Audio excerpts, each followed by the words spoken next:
Sır başkalarına ulaştı da haber mi yoktur?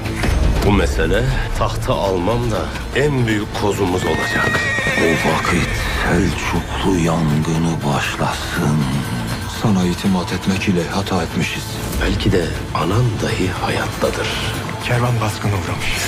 Herkes hesabını verecek. Bundan gayrı da Sultan Melikşah Zübeyde'ye değil, bana itimat edecek tacın mülk. Ben olmazsam saraydan tek bir haber dahi alamaz.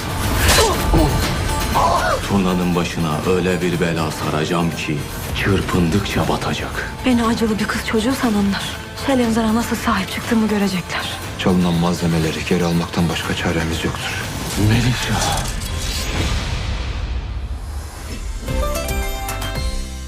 Uyanış Büyük Selçuklu Pazartesi günü TRT 1'de.